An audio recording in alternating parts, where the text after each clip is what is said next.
There are two things about Gary Marcus that are true. The first is that for years, decades really, he has been one of the leading voices in AI, widely respected in the field. The second is that he is now one of the most contrarian, even polarizing, controversial voices in AI, and he's been called AI's leading critic. So what are Gary's main beefs with the current state of AI? And why does it appear that in at least some cases, people are now coming around to his point of view? We'll explore all of that on today's episode of AI Curious, which really gets into the core, the guts of AI critiques out there right now. My name is Jeff Wilser. I'm a journalist, I'm a human, and I'm curious about AI. And I am delighted to have this conversation with Gary Marcus, who has been working on AI literally since he was a child. For decades, he has authored or co-authored seminal papers and studies. He's cranked out research. In May of 2023, when Sam Altman testified before the US Senate about AI safety and regulation, the man sitting right next to him was Gary Marcus, who argued for stricter regulation of OpenAI. And now Gary has a new book called Taming Silicon Valley that outlines his concerns and solutions for the current state of big tech and AI, arguing that the stakes of getting this right are insanely high and we all need to pay more attention. Now, one thing I respect about Gary is there are a lot of critics out there who say things like, okay, AI is wildly useful, sure, and it's great, yes, but there are concerns and risks. Gary is saying, to some extent, actually, it's not even that great. It's making mistakes, and here's why. Way back in 1998, Gary's research showed that neural networks couldn't really reason. They couldn't think. They only appeared to think. And over 25 years later, he's making the same point that for all the seemingly impressive things they can do, LLMs like ChatGPT still can't really think. They can't reason. And he argues that no matter how many chips or data you pump into these models, they just won't truly be able to reason. And that's why, in his view, we'll never get to true AGI in this framework. That has been a pretty unorthodox view in the AI world. He's been beating that drum for a long time, saying there will be a plateauing or diminishing returns of how good LLMs can get. Pumping in more data, pumping in more chips will only get you so far. For a long time, Gary's been kind of a lone voice on that island. As he gets at in our conversation, more thought leaders in the space are starting to swing around to his POV on this one. We cover a good bit of ground from his very candid, refreshingly candid, gloomy pessimism on the state of regulation. He thinks the Trump win didn't help, to what it's like for him personally to get into all of these online Twitter X wars with the likes of Sam Altman and Elon Musk. We also get into the subject of online discourse and how fraught that can be. And Gary says he would love to have a proper debate with those who fiercely disagree with him and are also in these spots of power, like Sam Altman, Jan LeCun, Elon Musk. Well, I would like to help make that happen. I would be honored to host such a debate on AI Curious. Let's make it happen. Seriously, we can set that up. If you happen to be a listener in the orbit of Sam Altman or Elon or Jan LeCun, please do share this with them. This can be a neutral, safe space, respectful dialogue. That's my vibe. I am curious. I want to listen to all sides and let the truth win out. So let's make that happen. And back to Gary. Whether you agree with him or not, I would argue Gary is a very important and even crucial voice in the space. Critics are important. Skeptics matter. If a system can't handle tough questions, it's not a strong or resilient system. So even if you are the most gung-ho AI person out there, and I'm pretty gung-ho myself, I recommend checking out both Gary's new book, Taming Silicon Valley, and his Substack. Links to both of these are in the show notes. But for now, please enjoy my conversation with Gary Marcus, AI skeptic and author of Taming Silicon Valley. Gary, welcome to the pod. Thanks for having me. So I am so fascinated to speak with you for many reasons, one of which is you have a unique role as having for years and years, most of your adult life, been doing such substantive, important research in advancing and developing AI. And you've more recently been described as AI's leading critic. So I'd love for context, let's start by kind of summarize your earlier work moving the ball forward for AI, and then we'll kind of get into your pivot, if you will, or what was the inflection point of when your views on AI development began to change? It's a long and complicated story. So I've been interested in AI since I was a little kid.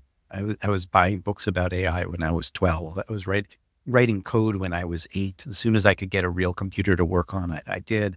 AI has always been part of what I've been interested in. But a lot of my career was really about comparing human children to neural networks. And the stuff that I did in my dissertation in the 90s, and especially a paper that I did in 1998, after I became a young assistant professor, is super relevant to what's happening right now. So in 1998, I showed that neural networks couldn't generalize in certain ways. And there's a very basic distinction that I think everybody should know and hardly anybody does. And that basic distinction is you can generalize, answer a question you haven't seen before. But that question might be, very roughly speaking, close to the things you've seen before. You could call that interpolation. Or it might be further away from the things you've seen before. You can call that extrapolation. And what I showed in 1998 was that primitive neural networks that are very much the ancestors of what we see now could not extrapolate to save their lives. I give very simple examples, like I'd train them on f of x equals x, the simplest mathematical function, identity, for even numbers. And then I would test them on odd numbers, and they would fall on their face every single time. And I said, hey guys, this is a problem. We're going to need to solve this problem. And then I did, I think, some very good work around that for 5 or 6 years. And then I moved on to other things. I started looking at genetics and brain development, and all kinds of things over a span of the next decade or something like that. But this basic finding is still true. And in fact, a lot of people saw this Apple paper a week or two ago showing that generative AI couldn't reason. That was almost exactly like the result I had shown in 1998.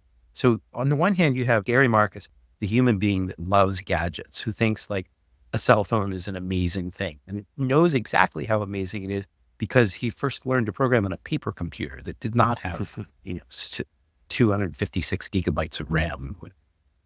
So there's this one side of me that loves technology, wants to see, humanoid robots actually work and so forth. And there's this other side of me that sees people doing the same stupid things over and over again for 25 years. And what's worse is that the people kind of running the show now seem to be basically morally indifferent to the consequences of the tools that we're building. And because they can't really reason, that makes them dangerous. That means, for example, that they spread misinformation, that the systems discriminate, they're covertly racist. There's all kinds of problems with these systems. And there was a shift in the field when ChatGPT came along. And that shift is basically because money, right? So people start having dollar signs dancing in their heads. And up until then, you had companies like Google, who actually originally invented the transformer, using the stuff internally, recognizing its limitations and saying, hey, this is not ready for prime time. And nobody was shipping things. And then OpenAI decided to ship this stuff, which I still think, I won't call it garbage, but from the perspective of what we could have, is really not very good. It's fun to play with and so forth. There are some applications, but it's really not sound and reliable. It has a lot of risks associated. My view, the stuff we're using right now should be a research product. It shouldn't be a commercial product that the whole world is using. But a whole layer of kind of like political and social side of things came clear. So I actually moved away from research in the last couple of years, although I may well return to it soon, to focus on policy, because I saw this kind of like perfect storm of corporate irresponsibility, unreliable technology, and widespread adoption, like all at once. And that to me was like, hey, we need to do something here. So let's go there to big tech, into open AI. In your book and tweets and in the online arena, you've been very My vocal Substack. about Substack. Absolutely. Links to all this in the show notes. You've been very vocal about the dangers of the consolidated AI power into a few big tech companies. And as you noted, this inflection point started when ChatGPT came out. Then there became more money-making incentive. What to you are the biggest concrete problems of having this power concentrated in big tech? What keeps you up at night? What are the ways it would actually harm the average person, the average user of a chatbot? Why does that concern you so much? I mean, I think there's multiple layers to answer that. And I guess there's more than one thing keeping me up at night. So Yeah. maybe furthest zoom out is part of the context of us talking is I have a new book called Taming Silicon Valley. And I wrote that book in a frenzy to try to warn people that we might wind up with a tech oligarchy. And I wanted to influence the elections, and I had zero influence. The things that I might have wanted to happen did not happen, let's be honest. But I tried to warn people that we might wind up with tech oligarchy. Well, that's exactly what we've got now, right? Yep. I mean, Trump has, one of the biggest tech leaders, the richest person in the world, like directly in his administration, or will have. And as far as I can understand it, Trump has no notion of conflict of interest. We are going to have a tech oligarchy run by someone who has trillions of dollars at stake, possibly. Elon's fans are like, he's going to be a trillionaire now. And he might be, in part because he may make a lot of decisions that favor himself.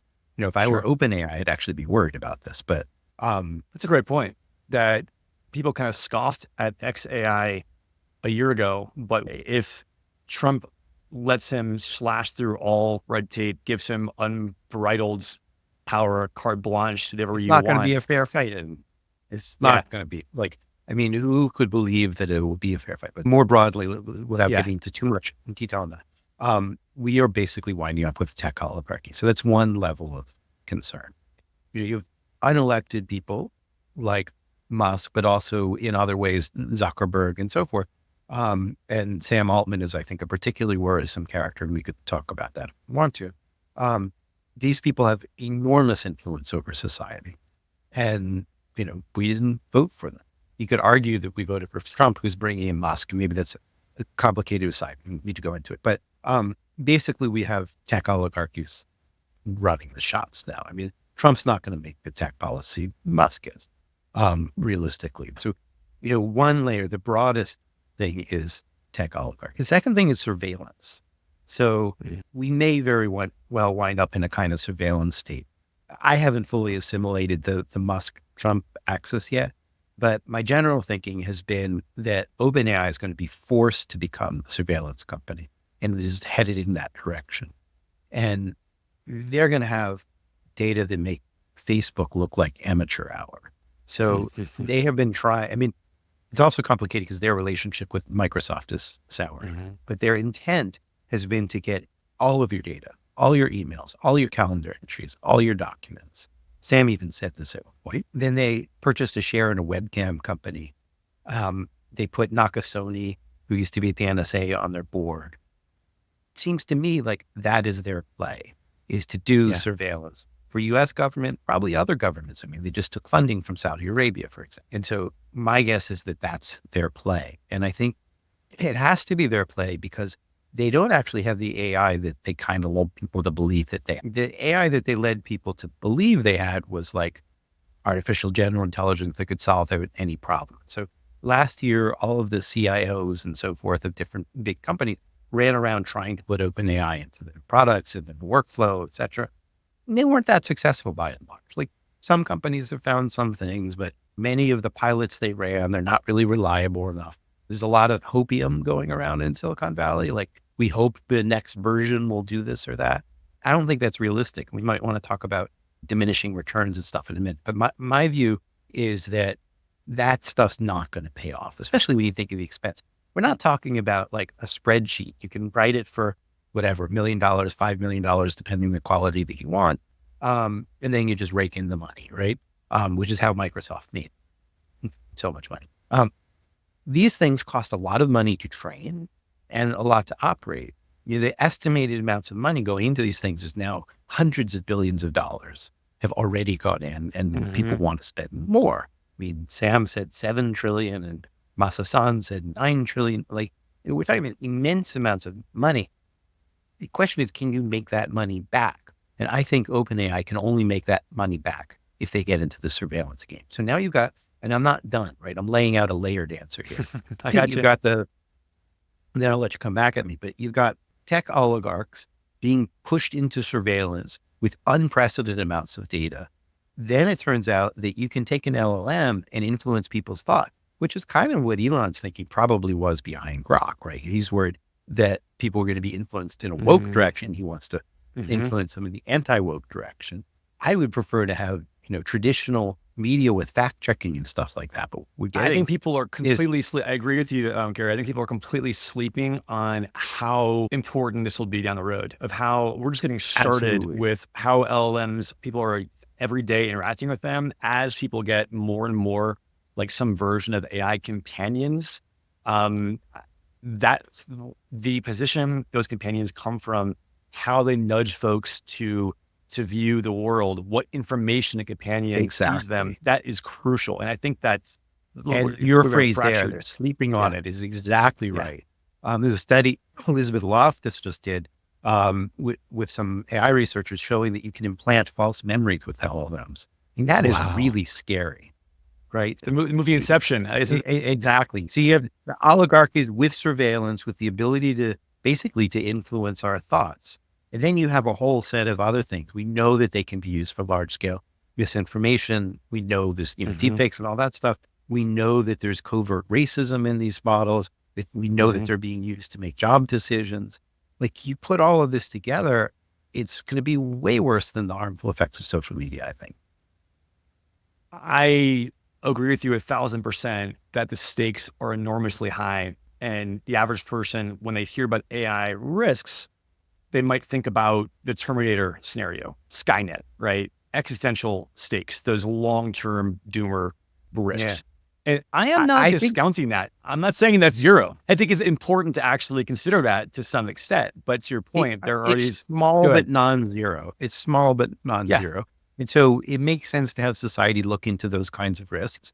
But even if it were zero, we would still be in a really dark place, right? So in your book, you say, I might butcher the quote, but I believe we are not passive passengers on this train, that there are still things we can do, that it is not a fait accompli.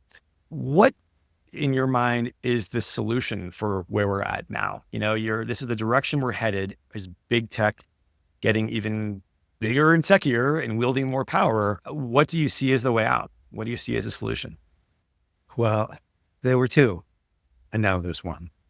So one of them was to vote for people that would actually have a coherent plan around tech regulation and want to balance the value of innovation and innovation for the United States with some regulation around it, which is not an unusual idea, right? We do this, for example, in the airline industry. It mostly works pretty well.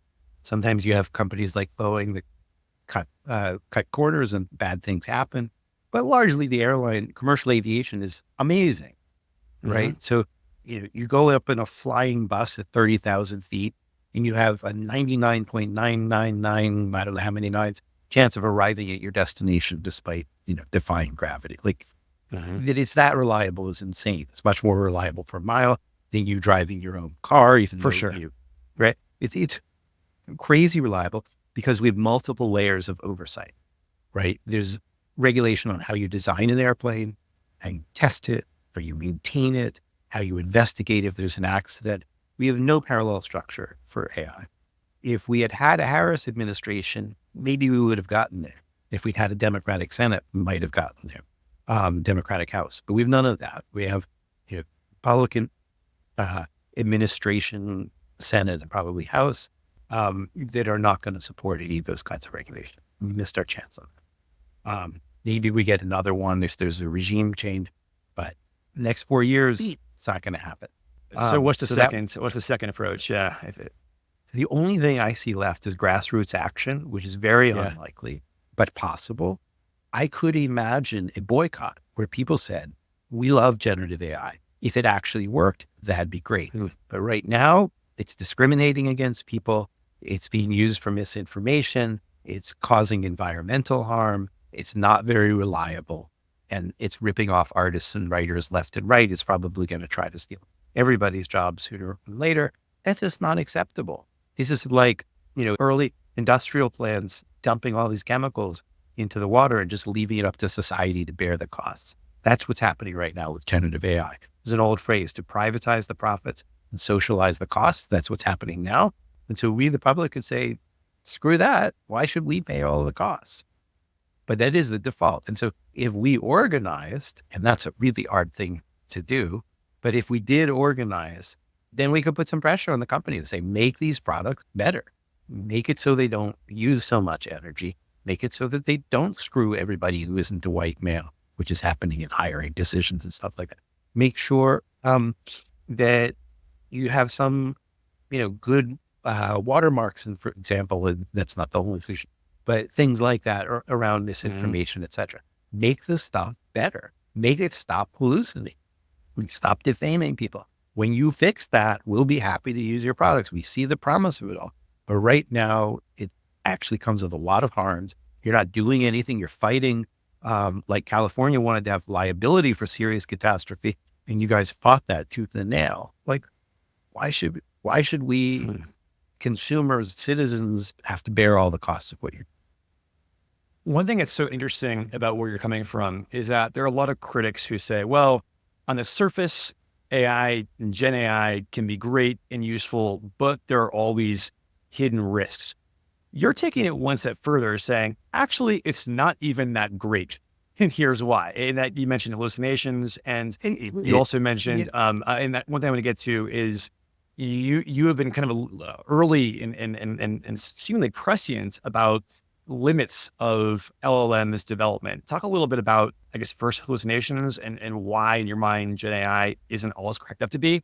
And then let's get to the plateauing or limitations you see and why you were kind of a contrarian voice there. And it looks like there are more and more folks who are swinging around to where you're coming from. Throughout my career, I've seen the limits of neural networks. I've been trying really hard to get people to see. We talked a little bit before about interpolation versus extrapolation. There are other problems too. So there's no representation of explicit knowledge of facts in things like generative AI. There are other AI techniques we could talk about, but in the stuff that most of the people are talking about right now, facts are not represented independently of the statistics of how words co-occur with one another. And that makes them hallucinate. And I actually pointed this out in 2001, before there were LLMs. I reminded people of it in 2019. I reminded them again in 2022 and 2023. I may have actually at least recoined the term hallucination in some of my December 2022 stuff when ChatGPT came out. And I've been trying to explain to people that this is not going away as long as we're using this architecture. There are different ways you could imagine building a brain, the different ways you could imagine building neural networks or AI, but the one that everybody is fixated on right now, and I mean almost everybody, is the large language model. But if I can quickly summarize this right for listeners, you're saying if the current approach is, let's just keep powering up more and more chips, feeding it more GPUs, crank up the power, and also keep pumping in more data. I mean, you've got enough, more data, more compute, and eventually they'll get better. Eventually they'll stop hallucinating. And your point, if I hear you right, Gary, is you're like, no, that approach fundamentally, foundationally will not work. It will plateau. It will keep hallucinating no matter what you do. There has to be an entirely different reconceptualization of how we're building all of this. Am I getting that right? You got it exactly right. And I don't know why it's so hard for other people to get, but this is exactly what I've been saying. You're 100% correct. We need foundational changes. So I was saying this for a while, and I wrote an article in 2022 for Nautilus called Deep Learning is Hitting a Wall. And I think everybody in the field read the title. I don't think too many people read the paper, and they all dragged on me. So Altman did, Greg Brockman did, Jan LeCun, I mean, the stars in the field. Eventually, Elon Musk did personally, tagged me and made fun of me. They all are like, well, deep learning is not really hitting a wall, is it? Because it's easy to see there's some ways in which it is making progress. I don't dispute that. But Mhm. the point of that article was that on things like hallucinations, we don't really have a solution. On things like Mhm. reasoning, we don't really have a solution. And everybody was like, oh, wow, look at Dolly, or for example, was one of the reasons people push back. They're like, these amazing images. Mhm. I'm like, you can have amazing images, but that doesn't mean you really understand language at a deep enough level to be reliable. It doesn't mean that you really represent facts well enough to avoid hallucinations.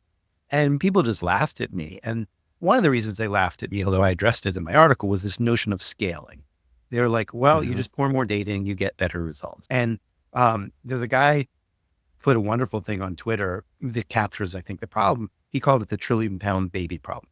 He's like, so my baby a month ago was whatever, 6 pounds. Now he's 12. And so I've taken the liberty of extracting. And by the time he's 18 years old, he's going to be 1 trillion pounds. Well, that was a joke. We know that many functions tail off after a while, right? They're not physical laws of the universe. It's not a physical law of the universe that if a baby doubles in weight over its first month of life, that is going to continue to double forever. But that's what those scaling laws are like, or making those inferences.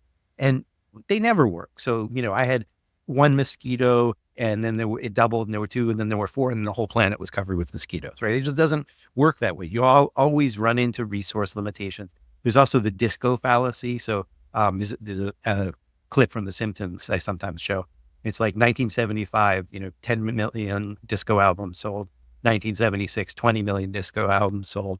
And so the inference is by 1979, nobody will buy anything other than disco. And it didn't turn out that way, right? People discovered other forms of music. So all of these things that look like, or many of these things that look like exponentials aren't really, not in perpetuity. They might be for a little while. Moore's law was like that. It kept doubling and doubling, doubling. It doesn't double it. And I explained why that was actually the whole point of this paper, Deep Learning is Hitting a Wall. I explained that these are not laws of the universe, that they're not going to hold, that these foundational problems. So again, everybody laughed at me. Not only did they laugh at me, but they put in, $200 billion assuming that I was wrong. And so it was kind of amazing. The first off the bus was Jan LeCun, who said that on the road to AGI, large language models were an off-ramp. And that was his way of saying deep learning is hitting a wall. He didn't dare use my phrase because he hates my guts. We could talk about why. But he basically was saying the same thing. And then more astonishingly, Mark Andreessen, the venture capitalist from Andreessen Horowitz, just basically said deep learning is hitting a wall. He said, we're throwing more GPUs at it, and these systems just aren't more intelligent. And so, they didn't listen to me, but they will listen to him. And that will be one of the things that I think precipitates a crash, right? A financial crash. Large language models are always going to be somewhat useful for certain things, whatever. They're not going to disappear overnight, but they are not worth hundreds of billions of dollars if deep learning is, in fact, in.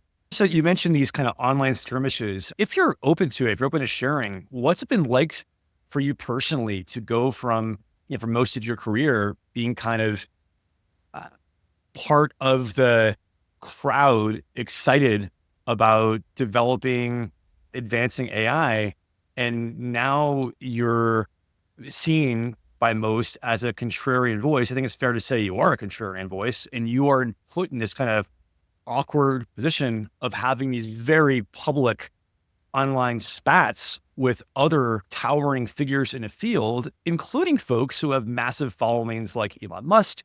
You and Sam Altman have clearly had your share of skirmishes.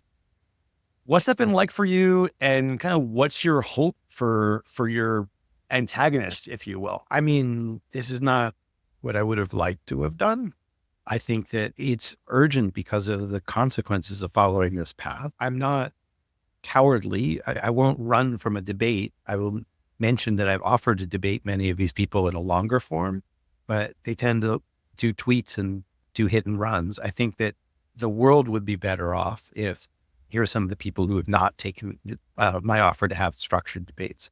If Elon Musk, if Sam Altman, et cetera, would actually have a debate, I think we might get to a clearer, Jeff Hinton, we might get to a clearer place if we had proper intellectual discussion. But the way that AI has developed, particularly over the last several years, is that people with megaphones and money have avoided having real conversations. And so what we've gotten is a very half-baked substitute on Twitter. That's not really good for the field. So I wish it were otherwise.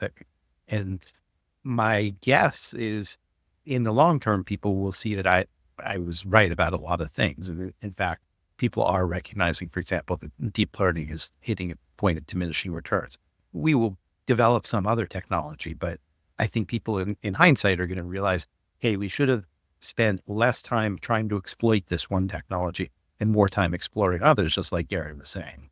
And so, I think I will be vindicated in the end, but it's not that much fun. Apologies in advance in a sense that I am an extreme layperson compared to yourself and these other figures you just mentioned. On the kind of fundamental question of reasoning and can the current approach have reasoning? One thing I'm curious about is, and it's in a way a very obvious question, I suppose, even if there is not any real reasoning, if there is the facsimile of reasoning, if it gets enough things right, like ultimately, does that matter? And if hallucinations are able to be pared down to, back to your airline analogy, if we get to where we're at 99.9999% not hallucinating when you pump in enough data or pump in enough compute, pump enough data, what's wrong with that approach? If that's the case, that the facsimile works, and for all intents and purposes, what looks like reasoning, but it's not reasoning, still give you the same results as reasoning. Like, how is that not an okay outcome? So if you could really get to the 99.999, it depends on the domain, that might be fine. The problem is you're not really going to get there. But there's an asterisk around that, which is it does depend on the domain. So first, it depends on the domain for what accuracy you need. So, a lot of what AI is actually used for day to day is recommendation engines that aren't that great. And that's fine. So we recommend an ad to somebody and maybe 20% click or 2% click. But maybe if you didn't recommend the ad, it would be zero. And so you make a bunch of money. It doesn't have to be perfect. If you're talking about driving a car, it has to be 99 with 5 or 6 nines is what people will tell you in the industry. Percent accurate, right? Humans have a fatal collision roughly once in every 100 million miles. It's a really high bar to be as good as a human. And humans can do that across all kinds of weather and unusual construction sites, et cetera, et cetera. Nobody's been able to approach that except in very limited ways. So like you only drive in a city where you have incredibly detailed maps or things like that. And we go into driverless cars, but the point is you have to be very, very accurate there. With the hallucinations, I see no evidence that we're going to eke out all those nines. So, I warned people in 2016, I said, driverless cars are not going to work soon because there are too many outlier cases, too many unusual things, and you're not going to be able to cover all of them. So it's going to be really hard with these kinds of technologies. And that is proven correct. Like really, the truth is that Elon Musk's thing right now is accepted very limited trials, something where a human has to be in the, it's not really a driverless car. It's driver assist that he's kind of hyping as if it was a driverless car. Getting to the right level of accuracy is hard. It's not that hard in a limited domain. So this is the point I really wanted to get to, which is if you're playing chess or Go or something like that, where the rules are stable and there's no kind of unexpected things you have to deal with, you can actually cover that doing what you're talking about. I would call it approximation. You can approximate the function of chess without really knowing it. It's not even clear anybody knows it, by just covering enough of the space of possibilities. And there's a very interesting paper by DeepMind about this recently, but I pointed out to the authors some problems too. So what they did is they basically used a large language model or similar to approximate the value function of chess across 15 billion different board positions using something called Stockfish 16 to tell you what the outcome is. And then it could play a really good game of chess. But I said, what if each played on a different size board? Like it would fall apart. Like it's not learning even abstractly like what a pin is or some basic chess concept. So you can, if you're limiting your domain, you can approximate things really well if you have very tight bounds of the domain. The problem is most of the things that we want AI for, especially the ones we haven't already built AI for, are ones where the domain is not that limited, where weird things can happen. So if you're picking stocks, or if you were trying to, plan a military operation, or if you were just, even just writing biographies of people turns out to be hard. And so there are many domains that are actually open-ended where this approximation doesn't really work. My favorite example of how bad it can be is these river crossing problems that Colin Fraser recently repopularized. So the classic ones, and there are lots of them in the database, and this part of the problem is that there are lots of them in the database. They're like, there's a man and a goat and some cabbage and a wolf and blah, blah, blah. And they have to get across the river and how, which trips. And so there are all these memorized things for which the systems are, from which the systems are trying to approximate things, right? And then you type in something simpler, like a man and a woman in a boat need to get across the river. What should they do?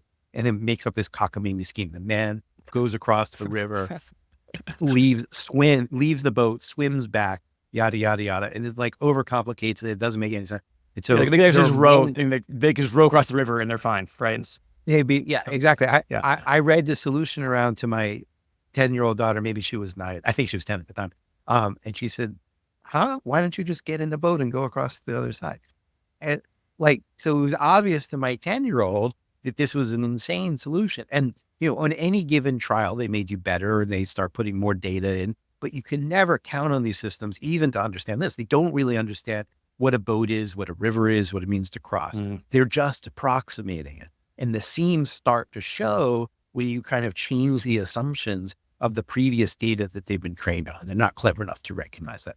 So the reality is large language models cannot fact check their work, and they cannot sanity check their work. And that's, as far as I'm concerned, fatal to the whole operation. And that says you need something else, and we can figure out what the something else is. But it says these things by themselves, they're just too dumb. They can't fact check. They can't sanity check. And so it seems to me like a period of mass delusion in the tech industry and the world at larger to assume that these things are going to get us to artificial general intelligence. They're not. Do you think that AGI, might be part of the answer? Last couple questions and I'll let you go. Speaking of AGI, where's your current thought on that? Do you think we will or will not eventually get to AGI? I always think of the Prince line. I'm slightly mangling it, but it's forever is a mighty long time. I mean, eventually, sure. Right? There's no, as far as I'm concerned, I've seen many of these arguments. There's no good argument that says that we can't achieve artificial general intelligence. You could make a good argument, as I think I just have, that large language models aren't the route there. But, human brains are a general intelligence that is a kind of machine and is able to do this stuff. I mean, even humans aren't perfectly general. We could, one could talk about that. But it seems to me absurd to say that this is not achievable. It also seems absurd to say we'll be here by the end of 2025, which Elon Musk said. I mean, that's just insane. I offered $1 million bet and you didn't respond. But we're not getting there next year, but forever? I mean, what would prevent us from there? Well, okay, we could blow ourselves up. That's still possible. So, I mean, we might not get there because, we don't allow ourselves. Climate change kind of screws us all or whatever. But assuming that we can play around with this for another 100 or 1,000 years, I'm sure we're going to get there. Maybe we'll get there in 10 years. It's possible. We're not going to get there next. Last question for you, Gary. Your book, Taming Silicon Valley, just came out, yet the space moves so fast. We've just had a major election, obviously. If you had updated now, after even the few weeks or couple of months as it came out, what tweaks would you make? And then related question, tackle us however you'd like. What's the main message you want listeners and viewers to walk away with, both from your book and from this conversation? What's the one thing you're like, nothing else, folks, come on, please consider this? I would say that remarkably little has changed in some sense. So I wrote the book thinking that probably we wouldn't get GPT-5 anytime soon, and we haven't. I wrote the book thinking that nobody was going to figure out the economics of large language models to make it worth it, and we haven't. In fact, more people have recognized that. And I wrote the book thinking that we were going to wind up with a tech oligarchy, and we have. Of course, I could have named names more and so forth to write a little update. But the basic thesis of the book was that the government is not going to take care of us, that the industry is not going to self-regulate. Well, surprise, surprise, industry is not self-regulated. Government has not in the U.S. taken care of us. They have better protection in Europe. But I wrote the book primarily for U.S. citizens. And we're exactly where I warned that we would be. So the book wouldn't need that much of an update, despite people talking all the time about AI moving exponentially, which isn't really true, etc. The final message of the book is we need to organize grassroots if we want to do anything about this. If we don't, as citizens, stand up, then the tech companies are going to do what they want. They're going to privatize the profits. They're going to socialize the costs. And most of us are going to get screwed. You know what? That's at least as true now as when I, sent the book off to press in January. Actually, so last question, Gary, and maybe most importantly, I know you're off Twitter/X now. Where can folks find you? Obviously, we'll have links to your book, links to your Substack. Where else should folks find you online to follow your work and your continued commentary? I mean, the best place is probably my Substack. We have almost 50,000 subscribers now. And, it's the best place because I can write the slightly longer form. I don't write long essays. I try to capture something and crystallize it in like 2,000 words or something like that. But that is where I'm kind of following what's going on and giving me the latest analysis.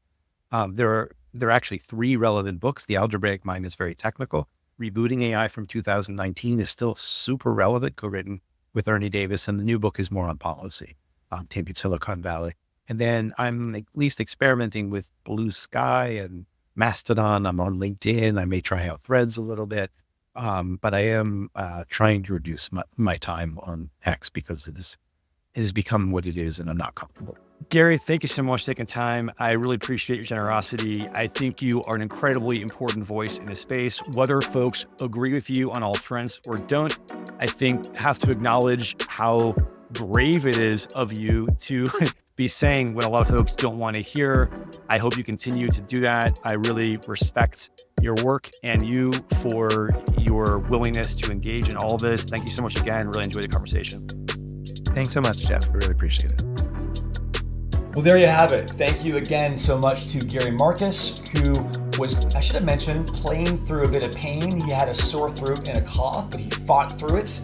And more generally, again, I really do respect him for taking these unpopular viewpoints and going out there again and again to go to bat for what he thinks is important in the name of AI safety and AI fairness. I respect the strength of character to do that, and thank you to him for taking the time for this conversation. And I would love to make that debate happen. Let's have a good debate between Gary and whether it is Sam Altman's, Jan LeCun, heck, Elon Musk. I'm happy to welcome them on AI Curious. For this round, let's make it happen. In the meantime, if it's your first time here at AI Curious, please do consider subscribing, liking, rating it 5 stars, sending it to a friend or AI skeptic or AI champion or anyone in that continuum. Thanks again, and we'll see you next time.